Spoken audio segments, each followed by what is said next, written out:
Hello everyone, स्वागत है आपका एडी लर्निंग एकेडमी पर। तो फ्रेंड्स, आज की क्लास में हिंदी साहित्य के ऐसे महत्वपूर्ण प्रश्न लेकर आए जो बार बार एग्जाम में पूछे जाते हैं। और आज की क्लास में भी हमने वे क्वेश्चन लिए हैं जो किसी न किसी एग्जाम में पूछे गए।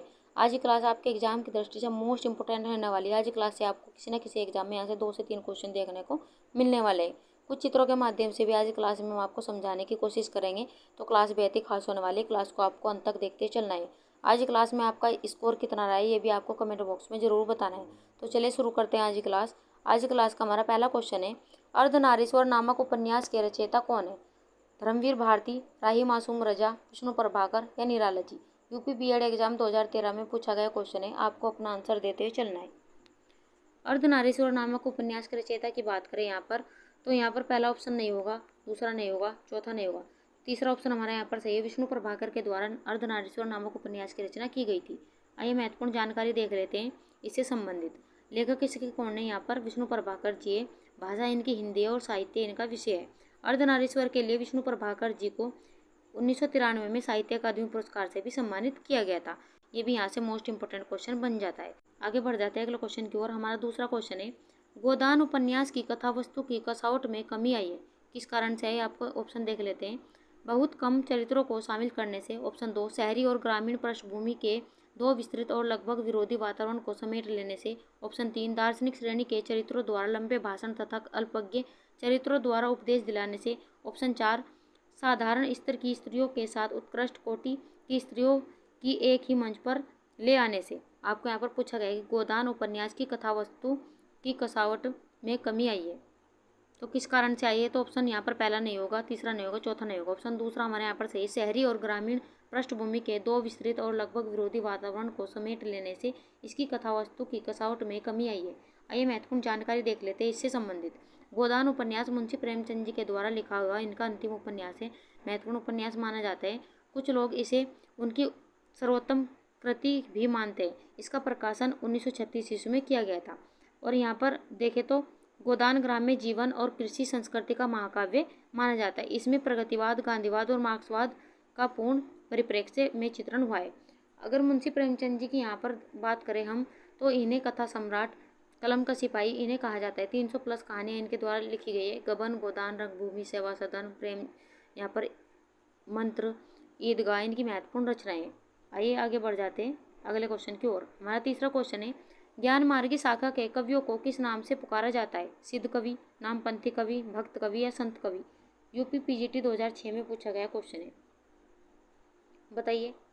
ऑप्शन देखें यहाँ पर, तो पहला नहीं होगा, दूसरा नहीं होगा, तीसरा ऑप्शन नहीं होगा, चौथा ऑप्शन है हमारे यहाँ पर सही, संत कवि के नाम से इन्हें पुकारा जाता है। आइए महत्वपूर्ण जानकारी देख लेते हैं भक्ति काल से। भक्ति काल में सगुण भक्ति और निर्गुण भक्ति शाखा के अंतर्गत आने वाले प्रमुख कवि देख लेते हैं। तो कबीरदास जी, तुलसीदास जी, सूरदास जी, नंददास, कृष्णदास, परमानंद दास, कुंभन दास, चतुर्भुज दास, छीत स्वामी, गोविंद स्वामी, हित हरिवंश, गदाधर भट्ट, मीराबाई, स्वामी हरिदास, सूरदास, मदन मोहन, श्री भट्ट, व्यास जी, रसकान, ध्रुवदास, चैतन्य महाप्रभु और रहीमदास जी, ये सगुण भक्ति और निर्गुण भक्ति की शाखा के अंतर्गत आने वाले महत्वपूर्ण कवि है भक्ति काल के। और भक्ति काल को स्वर्ण काल की संज्ञा जॉर्ज ग्रियर्सन के द्वारा दी गई है। ये भी आप नोट करते हुए चलेगा, यहाँ से भी कई बार क्वेश्चन पूछा गया है। आगे बढ़ जाते हैं अगले क्वेश्चन की ओर। हमारा चौथा क्वेश्चन है, ढाई अक्षर प्रेम के पढ़े सो पंडित होए, प्रस्तुत पंक्ति के रचनाकार कौन है? यहाँ पर मीराबाई, कबीरदास, जायसी या तुलसीदास जी? अपना आंसर देते चलेगा। ढाई अक्षर प्रेम के पढ़े सो पंडित हो, ये प्रस्तुत पंक्तियाँ किसके द्वारा रचित है? ऑप्शन यहाँ पर देखें तो मीराबाई नहीं होगा, जायसी नहीं होगा, तुलसीदास जी नहीं होगा, कबीरदास जी के द्वारा ये महत्वपूर्ण रचना, इन पंक्तियों की रचना की गई है। और ये कई एग्जाम में यहाँ से क्वेश्चन पूछा गया है। मीराबाई की बात करें, नरसिंह जी का मायरा इनकी महत्वपूर्ण रचना है। जायसी की बात करें, पद्मावत की रचना इनके द्वारा की गई थी। तुलसीदास जी की बात करें, रामचरितमानस, कवितावली, दोहावली, गीतावली इनकी महत्वपूर्ण रचना है। ये भी कई बार एग्जाम में पूछी गई है। आगे बढ़ जाते हैं। हमारा यहाँ पर आप देख सकते हैं कि पोथी पढ़ जग मुआ, पंडित भया न कोई, ढाई अक्षर प्रेम के पढ़े सो पंडित होए। ये महत्वपूर्ण पंक्ति किसके द्वारा रचित है? यहाँ पर कबीरदास जी के द्वारा ये पंक्तियाँ लिखी गई। इनका कहना है कि चाहे कोई भी मनुष्य हो, बड़ी बड़ी पुस्तकें इस संसार में पढ़ी हो, लेकिन सभी यहाँ पर विद्वान नहीं हो सकते। लेकिन जो प्रेम का, कबीरदास जी के द्वारा कहा गया है कि किसी भी इस संसार में किसी भी मनुष्य ने बड़ी बड़ी पुस्तकें पढ़ी हो तो सभी विद्वान नहीं हो सकते, लेकिन जो 2.5 अक्षर प्रेम के अगर किसी ने अच्छी तरह से पढ़ लिए अर्थात प्यार का वास्तविक रूप पहचान लिया तो वही सच्चा ज्ञानी होगा। तो इनके द्वारा कहा गया है कि पोथी पढ़ पढ़ जग मुआ पंडित भया न कोई, कि इस संसार में चाहे कितनी भी बड़ी बड़ी पुस्तकें पढ़ी हो सभी विद्वान नहीं हो सकते। 2.5 अक्षर प्रेम का पढ़े सो पंडित होए, अगर किसी ने अच्छी तरह से प्यार के वास्तविक रूप को पहचान लिया तो वही सच्चा ज्ञानी होगा, इनके द्वारा कहा गया है। अगला क्वेश्चन देख लेते हैं, क्वेश्चन नंबर 5। हिमाद्री तुंग सुरंग से क्या है? प्रेम गीत है, शोक गीत है, प्रायण गीत है या हास्य गीत है? झारखंड शिक्षक नियुक्ति परीक्षा 2009 में पूछा गया क्वेश्चन है, हिमाद्री तुंग सुरंग से क्या है? तो ऑप्शन देखें यहाँ पर, तो प्रेम गीत नहीं है, शोक गीत नहीं है, हास्य गीत नहीं है, तो ये क्या है? एक प्रायण गीत है। अगला क्वेश्चन हमारा क्वेश्चन नंबर 6। दिल्ली में एक मौत किस कहानीकार की रचना है? मोहन राकेश, भीष्म साहनी, कमलेश्वर या निर्मल वर्मा? महत्वपूर्ण प्रश्न है, आपको बताना है यहाँ पर दिल्ली में एक मौत किस कहानीकार की रचना है। ऑप्शन यहाँ पर देखें तो मोहन राकेश नहीं होगा, भीष्म साहनी नहीं होगा, निर्मल वर्मा नहीं होगा, तो कमलेश्वर जी के द्वारा दिल्ली में एक मौत की कहानी लिखी गई है। यहाँ पर आप देख सकते हैं, यहाँ पर दिल्ली में एक मौत, ये रचना किसकी है? यहाँ पर कमलेश्वर जी के द्वारा लिखी गई। हमारा 7वां क्वेश्चन है फ्रेंड्स, हमारी वीडियो हमारा कंटेंट अगर आपको अच्छा लग रहा हो तो लाइक सब्सक्राइब करना ना भूलें और वीडियो को ज़्यादा ज़्यादा शेयर करिए ताकि और भी बच्चों तक और भी बच्चों तक ये वीडियो पहुंच सके और भी बच्चों को इसका लाभ मिल सके। अगर आप हमसे बेहतर तैयारी करना चाहते हैं तो हमारे चैनल को सब्सक्राइब करिए और बेल आइकन भी दबा लीजिए। और अंत में आपको ये भी बताना है कि आपका स्कोर आज क्लास में कितना रहा है, कितने क्वेश्चन आपको आते थे। हमारा प्रयास अगर आपको अच्छा लग रहा हो तो लाइक सब्सक्राइब करना ना भूलें। तो चलिए हमारा 7वां क्वेश्चन है, निम्नलिखित में से सूफी काव्य का उद्देश्य है? प्रेम निरूपण, काव्य शास्त्र निरूपण, इस्लाम धर्म का प्रचार, राष्ट्रीय चेतना। आपको यहाँ पर पूछा गया है कि निम्नलिखित में से सूफी काव्य का उद्देश्य क्या रहा है। ऑप्शन देखें यहाँ पर, तो पहले ऑप्शन हमारा यहाँ पर सही है, प्रेम निरूपण इनका उद्देश्य रहा है। अगला क्वेश्चन देख लेते हैं, क्वेश्चन नंबर 8। अधिकार सुख कितना मादक किंतु सारहीन है? पंक्ति प्रसाद के किस नाटक से? यहाँ पर जयशंकर प्रसाद जी की पंक्तियाँ दी गई है कि अधिकार सुख कितना मादक किंतु सारहीन है। ये पंक्तियाँ किस नाटक से ली गई है? धूर स्वामिनी, अजातशत्रु, चंद्रगुप्त या स्कंदगुप्त?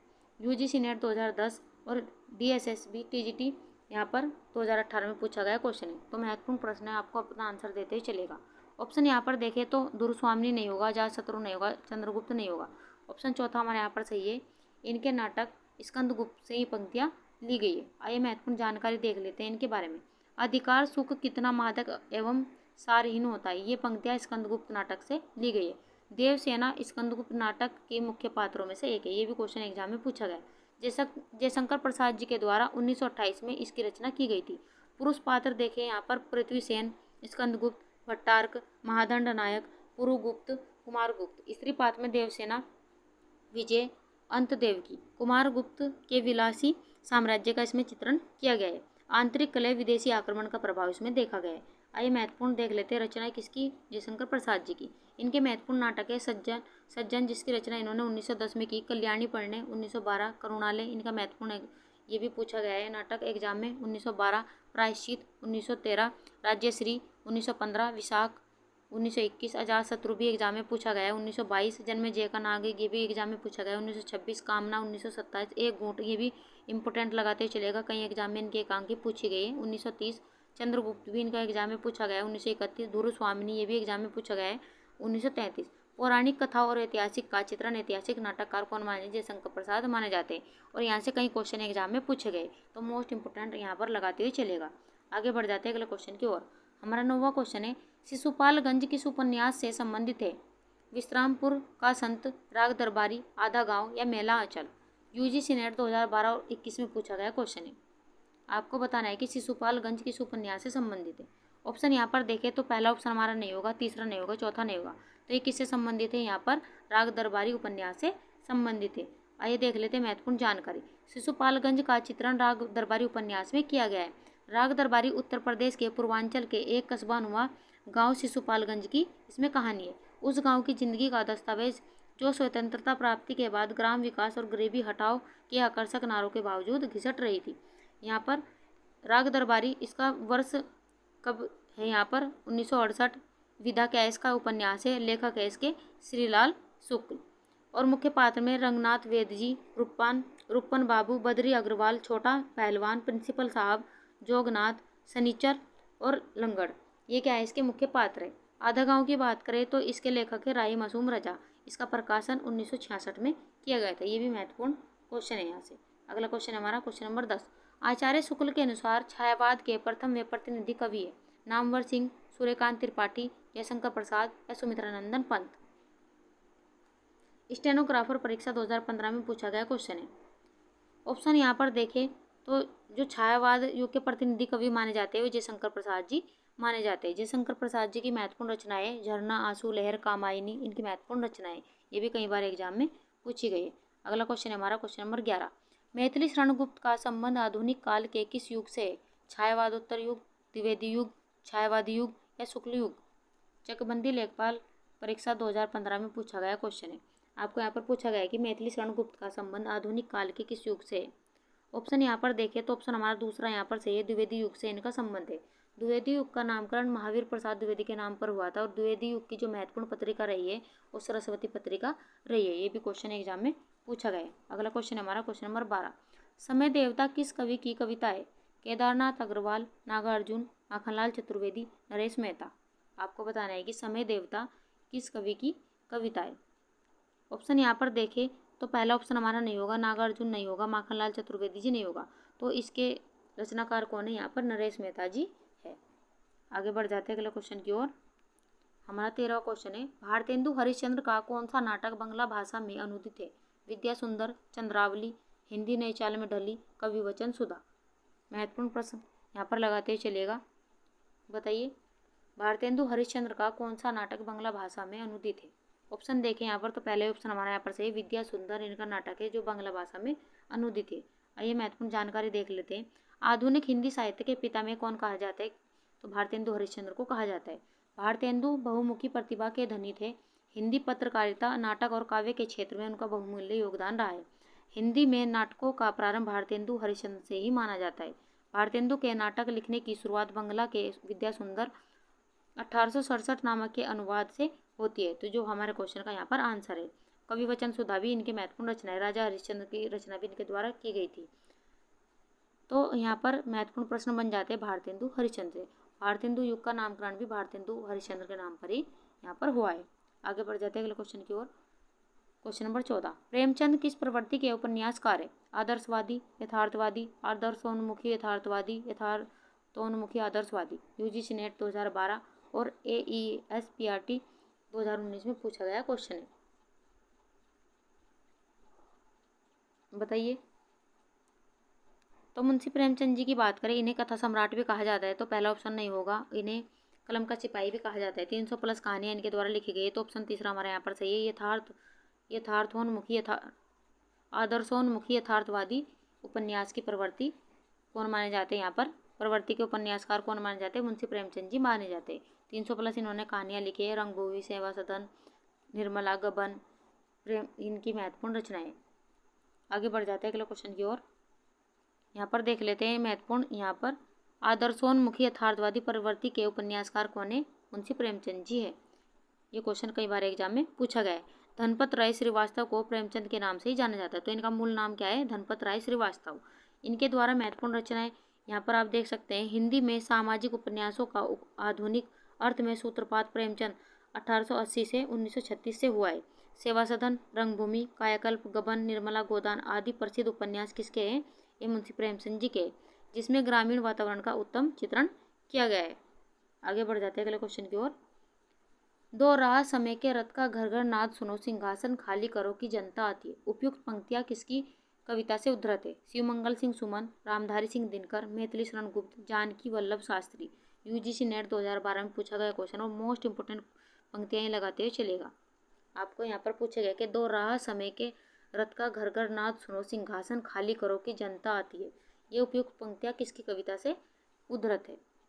तो ऑप्शन यहाँ पर देखें तो यहाँ पर ऑप्शन हमारा शिवमंगल सिंह सुमन नहीं होगा, मैथिली शरण गुप्त नहीं होगा, जानकी वल्लभ शास्त्री नहीं होगा।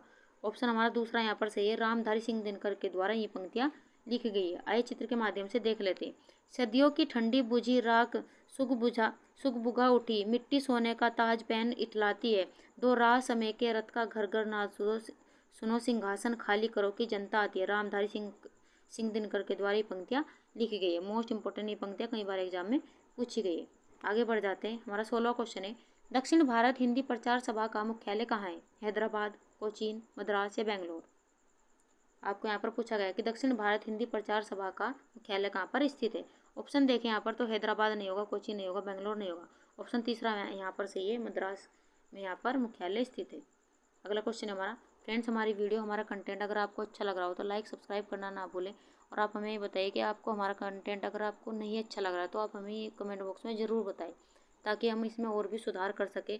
अगर आपको हमारा कंटेंट पसंद आ रहा है तो लाइक सब्सक्राइब करना ना भूलें। अपने भाई बहन अपने फ्रेंड्स में ज़्यादा से ज़्यादा वीडियो को शेयर कीजिए, ताकि हमें भी मोटिवेशन यहाँ पर मिलता रहे। आइए देख लेते हैं अपना 17वां क्वेश्चन। अपने यहाँ संसद ऐसी कहानी है जिसमें आधा तेल आधा पानी के कवि है। यहाँ पर पंक्ति दी गई है और आपको पूछा गया है कि इसके कवि कौन है। केदारनाथ सिंह, धूमिल, लीलाधर जोगुड़ी, राजेश जोशी। अपने यहाँ संसद ऐसी कहानी है जिसमें आधा तेल आधा पानी है, कौन से के यहाँ पर कवि है? तो ऑप्शन देखें तो दूसरा ऑप्शन हमारे यहाँ पर से धूमिल के द्वारा ये पंक्तियाँ लिखी गई है। अगला क्वेश्चन हमारा, सरकार मौज बहार एक घड़ी है, एक लंबे दुखपूर्ण जीवन से अच्छी है, किस कहानी के पात्र का कथन है? पंच परमेश्वर, सुभान खान, दो कलाकार या मधुआ? आपको यहाँ पर पूछा गया, ये पंक्ति दी गई है कि सरकार मौज बहार एक घड़ी एक लंबे दुखपूर्ण जीवन से अच्छी है, ये किस कहानी के पात्र का कथन है? ऑप्शन देखें तो पंच परमेश्वर नहीं होगा, पंच परमेश्वर मुंशी प्रेमचंद जी के द्वारा लिखी गई है। दूसरा ऑप्शन नहीं होगा, तीसरा नहीं होगा, तो ये मधुआ कहानी से ली गई है। मधुआ कहानी जयशंकर प्रसाद जी के द्वारा लिखी गई है। आगे बढ़ जाते हैं। 19वां क्वेश्चन हमारा, प्रगतिशील संघ लेखक संघ की स्थापना भारत वर्ष में कब हुई थी? 1930 ईस्वी में, 1932 ईस्वी में, 1936 ईस्वी में या 1938 ईस्वी में? आपको यहाँ पर पूछा गया कि प्रगतिशील लेखक संघ की स्थापना भारत में वर्ष में कब हुई थी? तो ये कब हुई थी इसकी स्थापना? तो 1936 में हुई थी। आइए देख लेते हैं महत्वपूर्ण जानकारी। आप यहाँ पर देख सकते हैं कि इस स्थापना 1936 में लंदन में हुई थी। इसके प्रणेता सज्जाद जहीर थे। 1934 के अंत तक लंदन से अपनी शिक्षा समाप्त करके सज्जाद जहीर भारत लौटे थे। तो ये महत्वपूर्ण जानकारी थी इसके बारे में। आप यहाँ पर देख सकते अखिल भारतीय प्रगतिशील लेखक संघ।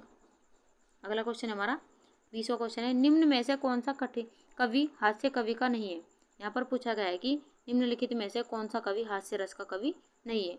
सुरेंद्र शर्मा, काका हाथरसी, ओम प्रकाश आदित्य, गिरजा कुमार माथुर। आपको बताना है कि हास्य रस का कवि कौन सा इनमें नहीं है। ऑप्शन यहाँ पर देखें तो पहला ऑप्शन हमारा नहीं होगा, दूसरा नहीं होगा, तीसरा नहीं होगा, चौथा ऑप्शन हमारा यहाँ पर से गिरजा कुमार माथुर, ये हास्य रस के कवि नहीं है। अगला क्वेश्चन हमारा क्वेश्चन नंबर 21, आचार्य शुक्ल के अनुसार हिंदी साहित्य का आविर्भाव कब से माना जाता है? प्राकृत से, संस्कृत से, प्राकृत की अंतिम अपभ्रंश अवस्था से या पाली से? महत्वपूर्ण प्रश्न लगाते हुए चलेगा। बताइए, आचार्य शुक्ल के अनुसार हिंदी साहित्य का आविर्भाव कब से माना जाता है? तो ऑप्शन यहाँ पर हमारा तीसरा यहाँ पर सही है, प्राकृत की अंतिम अपभ्रंश अवस्था से इसका आविर्भाव माना जाता है। अगला क्वेश्चन हमारा क्वेश्चन नंबर 22, डॉक्टर नगेंद्र ने किस युग को स्थूल के प्रति सूक्ष्म का विद्रोह कहा है? भारतेंदु युग, भक्तिकाल, रीतिकाल, छायावाद युग? महत्वपूर्ण प्रश्न है, यूपी टीजीटी 2014 और डीएसएसबी टीजीटी में भी पूछा गया क्वेश्चन है। बताइए, स्थूल के प्रति सूक्ष्म का विद्रोह डॉक्टर नगेंद्र के द्वारा किस युग को कहा गया है? तो ऑप्शन हम यहाँ पर देखें तो ऑप्शन हमारा पहला नहीं होगा, दूसरा नहीं होगा, तीसरा नहीं होगा, चौथा ऑप्शन हमारे यहाँ पर से छायावाद को इन्होंने स्थूल के प्रति सूक्ष्म का विद्रोह कहा है। आइए महत्वपूर्ण जानकारी देख लेते हैं। यहाँ पर स्थूल के प्रति सूक्ष्म का विद्रोह छायावाद को कहा गया है। तो नंद दुलारे वाजपेयी ने छायावाद को क्या कहा है? भक्त सौंदर्य में आध्यात्मिक छाया का भान है। ये किसके द्वारा कहा गया है? नंद दुलारे वाजपेयी को कहा गया है। इन्होंने छायावाद के बारे में कहा है। डॉक्टर नगेंद्र की बात करें, स्थूल के प्रति सूक्ष्म का विद्रोह इन्होंने इसे कहा है। यहाँ पर जयशंकर प्रसाद ने छायावाद को कांति के समान माना है। हजारी प्रसाद द्विवेदी जी की बात करें, व्यंग्यात्मक प्रधान शैली के समान इसे माना है। डॉक्टर बच्चन सिंह की बात करें, स्वच्छंदतावाद इसे माना है। अन्य विकल्प का विश्लेषण यहाँ पर देखें तो प्रयोगवाद का समय क्या रहा है? 1943 से 1953 तक, प्रगतिवाद 1936 से 1943, नई कविता 1953 से आज तक। ये भी क्वेश्चन कई बार एग्जाम में पूछा गया है। अगला क्वेश्चन हमारा, सुमित्रा नंदन पंत को किस कृति पर ज्ञानपीठ पुरस्कार मिला था? मोस्ट इंपोर्टेंट क्वेश्चन लगाते हुए चलेगा। यहाँ पर ऑप्शन देख लेते हैं, स्वर्णधूलि, लोकायतन, युगवाणी या चिदम्बरा? आपको बताना है कि सुमित्रा नंदन पंत को किस कृति पर ज्ञानपीठ पुरस्कार मिला है। तो ऑप्शन हमारा पहला नहीं होगा, लोकायतन नहीं होगा, युगवाणी नहीं होगा, चिदम्बरा के लिए इन्हें ज्ञानपीठ पुरस्कार से सम्मानित किया गया था। ये महत्वपूर्ण जानकारी देख लेते हैं। चिदम्बरा वह कविता संग्रह है जिसके लिए 1968 में सुमित्रानंदन पंत को ज्ञानपीठ पुरस्कार से सम्मानित किया गया। ये संग्रह उनकी काव्य चेतना के द्वितीय उत्थान की परिचायिका है। इसमें युगवाणी से लेकर अंतिमा तक की रचनाओं का संचय है, जिसमें युगवाणी ग्राम्य, स्वर्ण किरण, स्वर्ण धूलि, युगपथ, युगांतर, उत्तरा, रजत शिखर, शिल्पी, स्वर्ण और अंतिमा की चुनी हुई कृतियों के साथ वाणी की अंतिम रचना आत्मिका भी सम्मिलित है। तो ये महत्वपूर्ण रचना किसके द्वारा लिखी गई है? यहाँ पर सुमित्रानंदन पंत के द्वारा लिखी गई है और इस पर इन्हें ज्ञानपीठ पुरस्कार से सम्मानित किया गया था। अगला क्वेश्चन है हमारा क्वेश्चन नंबर 24। पिता कहानी के लेखक कौन है? शेखर जोशी, उषा प्रियमवदा, उदय प्रकाश, ये Gyan Ranjan. UP TET second paper 2013 में पूछा गया क्वेश्चन है और अभी हाल में यूपी पुलिस कांस्टेबल री एग्जाम में 2024 में भी क्वेश्चन ये पूछा गया है। तो इंपॉर्टेंट क्वेश्चन लगाते हुए चलेगा। पिता कहानी के लेखक कौन है? ऑप्शन यहाँ पर देखें तो शेखर जोशी नहीं होगा, उषा प्रेमवदा नहीं होगा, उदय प्रकाश नहीं है। तो ज्ञान रंजन जी के द्वारा पिता कहानी लिखी गई है। आइए देख लेते हैं महत्वपूर्ण जानकारी। पिता कहानी के लेखक कौन है? ज्ञान रंजन जी है। पिता इसके रचनाकार कौन है? ज्ञान रंजन जी। इसकी विधा क्या है? कहानी। प्रकाशन इसका 1965 में हुआ। इसकी विषय वस्तु की बात करें तो इस कहानी में पारिवारिक संबंधों के बदलते स्वरूप को दर्शाया गया है। ज्ञान रंजन जी की बात करें तो इनका जन्म 21 नवंबर 1936 को इनका जन्म हुआ था। हिंदी साहित्य के एक प्रसिद्ध कहानीकार तथा हिंदी की सुप्रसिद्ध पत्रिका पहल के संपादक भी रहे।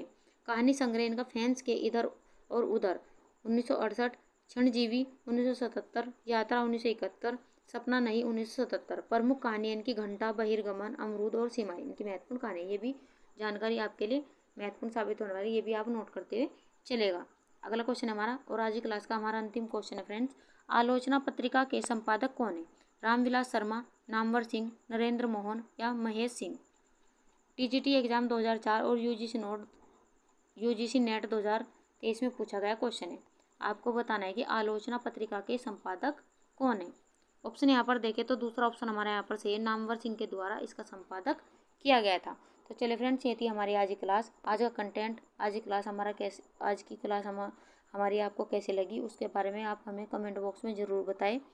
आपका स्कोर कितना रहा है ये भी आप कमेंट बॉक्स में ज़रूर लिखें। तो चलिए मिलते हैं ऐसे क्वेश्चनों के साथ में नेक्स्ट वीडियो में। तब तक के लिए आप खुश रहिए, अपने माता पिता का सम्मान कीजिए। वीडियो देखने के लिए थैंक यू।